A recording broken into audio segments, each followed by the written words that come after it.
Hello అండి, welcome back to చందన డిలేజ్. మనం ఈరోజైతే పల్లి చట్నీ ఎలా చేయాలో చూద్దాం రండి. మనం బండికాడ ఎంతో ఇష్టంగా టిఫిన్ తింటాం కదండి, అక్కడ పల్లి చట్నీ చాలా బాగుంటుంది కదా. ఆ పల్లి చట్నీ అయితే ఇలానే చేస్తారండి, ఒకసారి ట్రై చేయండి. అండ్ ఎలా వచ్చిందో కమెంట్ సెక్షన్లో చెప్పండి.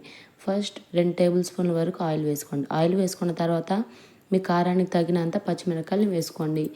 ఇది కొంచెం స్వీట్నెస్గా ఉంటేనే బాగుంటుందండి ఈ చట్నీ అనేది. సో పచ్చిమిరపకాయలు తక్కువ వేసుకోండి. నేను ఇక్కడ 3 వేసుకున్నాను, కారం లేని పచ్చిమిరపకాయలు వేసుకున్న తర్వాత 1/2 కప్పు వరకు పల్లీలు వేసుకోండి. పల్లీల్ని నేను చూపిస్తున్న విధంగా ఆయిల్లో మంచిగా ఫ్రై చేయండి. ఆయిల్లో ఫ్రై చేస్తే టేస్ట్ అనేది బాగుంటుందండి, అంటే స్వీట్నెస్ అనేది వస్తుంది. చాలామంది ఆయిల్లో ఫ్రై చేయరు, కానీ ఒకసారి ఈ విధంగా ట్రై చేయండి, చాలా బాగుంటుంది. ఆయిల్లో ఫ్రై చేసిన తర్వాత 1/2 టేబుల్ స్పూన్ వరకు జీలకర్రని యాడ్ చేసుకోండి. జీలకర్ర అనేది లాస్ట్లో యాడ్ చేసుకొని, అంటే స్టవ్ ఆపేస్తే 2 మినిట్స్ ముందుగా యాడ్ చేసుకొని లైట్గా ఫ్రై అయితే సరిపోతుందండి. జీలకర్ర అనేది టేస్ట్ కోసం అండి. జీలకర్ర యాడ్ చేసుకోవడం వల్ల టేస్ట్ అనేది బాగుంటుంది. అండ్ అలాగే ఆయిల్ ఎందుకు ఫ్రై చేస్తామంటే పచ్చి వాసన అనేది లేకుండా ఉంటుందండి. జీలకర్ర అనేది మనం పోపులో అలా వేస్తాం కదండి, అలా అంత వేసుకుంటే సరిపోతుంది. తర్వాత ఇక్కడ నేను చూపిస్తున్న విధంగా కరివేపాకు అనేది వేసుకోండి. కరివేపాకు వేసుకున్న తర్వాత కరివేపాకు క్రిస్పీగా అయ్యే వరకు ఫ్రై చేసుకుంటే సరిపోతుందండి. జస్ట్ అలా మిక్స్ చేస్తూ ఉంటే క్రిస్పీగా అయిపోతుంది.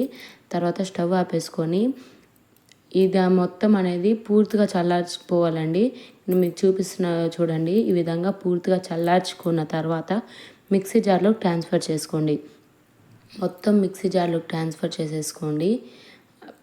మిక్సీ జార్లోకి ట్రాన్స్ఫర్ చేసుకున్న తర్వాత నేను ఇక్కడ చూపిస్తున్న విధంగా 3 తెల్లగడ్డపాయలు వేసుకోండి.